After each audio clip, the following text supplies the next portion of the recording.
হয়তো বড় ল ঘড়িতে বাজে টাইম হবে, এখন চলে আসবে বর। আপনার কিছু বক্তব্য?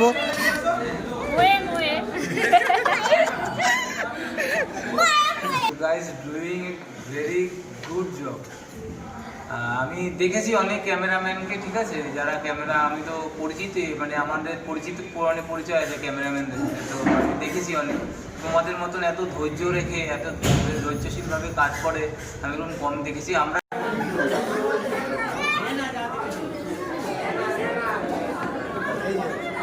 এটা নিয়ে আর অনেকক্ষণ ধরে চেষ্টা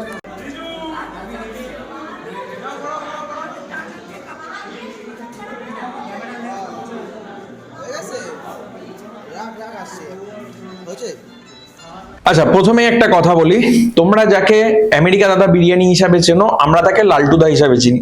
তোমরা অনেকে আবার দীপঙ্কর দা হিসাবেও চিনতে পারো। এই ভিডিওতে আমি লালটুদা হিসাবে যাকে বলবো সেটা আমেরিকা দাদা বিরিয়ানি, তোমরা অন্য কাউকে ভেবো না। লালটুদার বিয়ে হয়েছিল 31শে জানুয়ারি 2024। বিয়েটা আরেকটু দেরিতে হওয়ার কথা ছিল, কিন্তু হঠাৎ করে ডেটটা আগিয়ে আসে। লালটুদা বুক করেছিল অনেকটা লেটে, তাই বোথ সাইড বুকিং থাকলেও দুই দিকে ঠিকঠাক ভাবে ফটোগ্রাফার বা সিনেমাটোগ্রাফার পাওয়া যায়নি সেরকম ভাবে। এমনকি ব্লগের জন্য আলাদা করে কাউকে আমি বলতে পারিনি। নিজে নিজেই যতটা পেরেছি ব্লগের জন্য ক্লিপ তুলেছি, আর সেই ক্লিপগুলোই এখানে শেয়ার করব। ক্যামেরার যে ক্লিপ বা মেইন ভিডিওর যে আউটপুট, সেটা ওয়েডিং ক্রাফট অফিসিয়াল পেজ এবং অফিসিয়াল ইউটিউব চ্যানেলে দিয়ে দেওয়া হবে, তার লিংক ডেসক্রিপশনে রয়েছে। তো চলো একে একে ক্লিপগুলো প্লে করি এবং ওই দিনে কি হয়েছিল সেগুলো তোমাদের সাথে শেয়ার করি।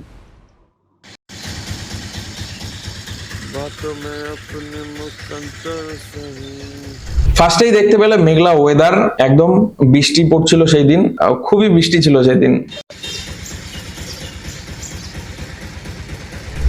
এই ভিউ পয়েন্টটা এখন ইউটিউব ফেসবুকে খুব ফেমাস হয়ে গেছে এই লালটুদার বিরিয়ানির জন্য।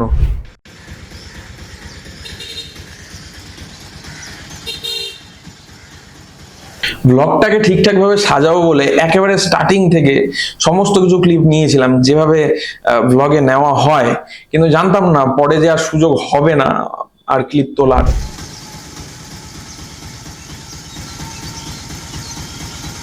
দেখতে পেলে দাদার বিরিয়ানির যে ব্যানার, সেটাকে খুব ভালোভাবে ক্লোজ করে তুলছিলাম, ব্লগে দেখাতে হবে সেই অনুযায়ী। সকালে এই কটা ব্লগের ক্লিপ নেওয়ার পরে চলে গেছিলাম লালটুদার সিঙ্গেল শট তুলতে। সত্যি বলতে কাজে গিয়ে এটাই হয় আমার মেইন অসুবিধা, যে ব্লগ করতে পারি না। কাজে কনসেন্ট্রেট করলে ব্লগ আর করে ওঠা হয় না। এর জন্য একটা লোক খুঁজছি যে ব্লগের ক্লিপগুলো তুলে দেবে। তোমরা যদি কেউ ইন্টারেস্ট থাকো তাহলে কন্ট্যাক্ট করো অবশ্যই। তো এখানেও সেই অসুবিধা হয়েছে, সিঙ্গেল শট তুলতে গিয়ে ব্লগ আর হয়নি।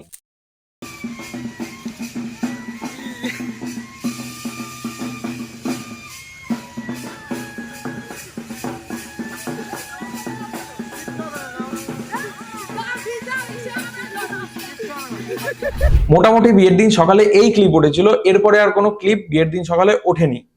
এবার চলে এসেছি বিয়ের দিন রাতের বেলা। ফার্স্ট ক্লিপটা দেখো। হয়তো বড় ল ঘড়িতে বাজে টাইম হবে, এখন চলে আসবে বর। আপনার কিছু বক্তব্য?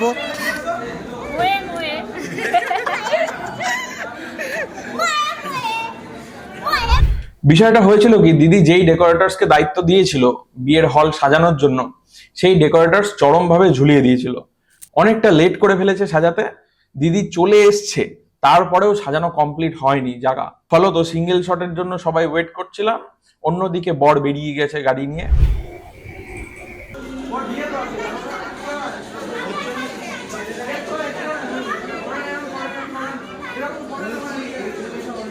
বর মানে লালটুদা তখন চলে এসছে।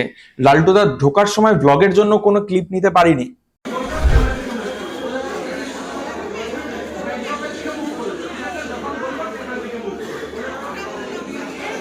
এই সময় লালটুদার সিঙ্গেল শটগুলো নিচ্ছিলাম।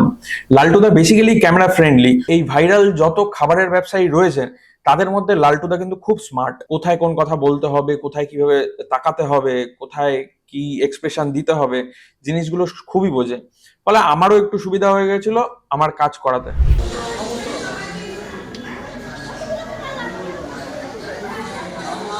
যাকে ব্লগটা করতে দিয়েছিলাম তার মোবাইলের ক্যামেরা এক জায়গায় স্টিক না, শুধু এরকম ঘুরে বেড়াচ্ছে। কি করব?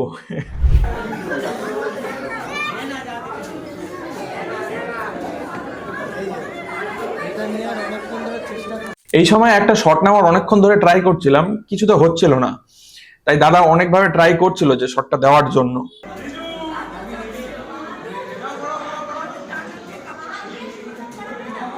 এটা সেই সিঁদুরদানের সময়টা, আর বাঙালি হিন্দু বিয়েতে সিঁদুরদান একটা ভাইটাল সময়। এই সময় আমি ভ্লগের দিকে একদম কনসেন্ট্রেট করিনি, কি হচ্ছে না হচ্ছে, কি করছে না করছে একদম দেখিনি। দাদা, তো তোমাদের আজকে এই ওয়েডিং সেরিমনি, তো আমাদের এই কভার আপ তোমাদের কেমন লাগলো, তোমরা একটু এক্সপিরিয়েন্সটা বলো। You guys doing very good job. আমি দেখেছি অনেক ক্যামেরাম্যানকে, ঠিক আছে, যারা ক্যামেরা, আমি তো পরিচিত, মানে আমাদের পরিচিত মানে পরিচয় আছে ক্যামেরাম্যানদের সাথে, তো আমি দেখেছি অনেক। তোমাদের মতন এত ধৈর্য রেখে এত ধৈর্যশীলভাবে কাজ করে আমি এরকম কম দেখেছি। আমরা একটা কথাই সংক্ষেপে বলতে পারি যে আমরা ফুললি স্যাটিসফাইড তোমাদের কাজ। একটা এন্ড অফ দ্য মোমেন্টে আমরা গিয়ে তোমাদের মানে ইয়ে করেছি, তারপরে আমরা আমাদের এগুলো মানে মানে এক্সেপশনাল, এটা আমরা আমাদের ইয়ের বাইরে ছিল এটা। থ্যাংক ইউ সো মাচ দাদা। তোমাদের এখনো রিসেপশন বাকি, রিসেপশনটা আমরা আশা করি এরকম মজা করে করে কভার করব, আর তোমাদের কংগ্রাচুলেশন। দেখতেই পেলে লালটুদার দিদি কি রিভিউ দিল। তাই আমরা যখন কাজ করি তখন এই ব্লগ করা হয়ে ওঠে না এই একটাই কারণে, আর কাজটা একটু ভালো করে করার চেষ্টা করি, কারণ প্রত্যেকের জীবনে এটা একটা সেরা মুহূর্ত।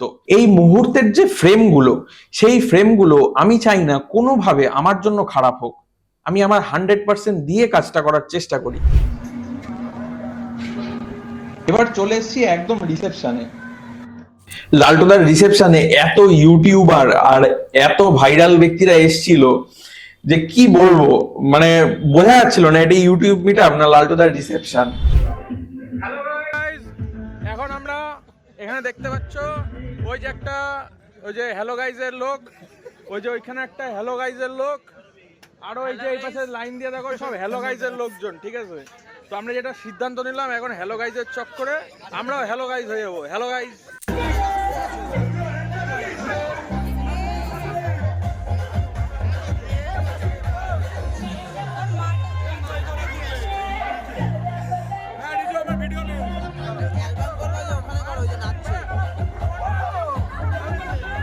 এই যে সাউথ ইন্ডিয়ান লুকের যে দাদা, আমি জানি না এই দাদা আদেও সাউথ ইন্ডিয়ান কিনা, কিন্তু এই দাদা খুব কমেডি করছিল ওখানে, মারাত্মক কমেডিয়ান দাদা, একটা খুব হাসি খুশি প্রাণচঞ্চল একজন মানুষ। এছাড়াও ডেকার্স লেনের অরুণ দা, কালিদি মিষ্টিদি, আরো অনেকে এসেছিল, অনেকে, সবাইকার ভিডিও আমি করিনি ব্লগের জন্য। এরপরে হয়েছিল কাপেল শুট। কাপেল শুটের কোনো ব্লগ ভিডিও হয়নি, 12টা 12:30টার মধ্যে কাজটা শেষ হয়ে গেছিল। আর যারা বাইরে থেকে এসেছিল, বিশেষ করে ইউটিউবার, তারা দেখলাম ওখানে থেকেই গেছিল। কাপেল ছবির কিছু ছবি আমি এখানে অ্যাটাচ করছি, তোমরা কেমন হয়েছে জানিও। আর বাকি সব ছবি আমাদের অফিসিয়াল ইনস্টাগ্রাম আর অফিসিয়াল ফেসবুক পেজে আপলোড আছে, তোমরা গিয়ে দেখতে পারো।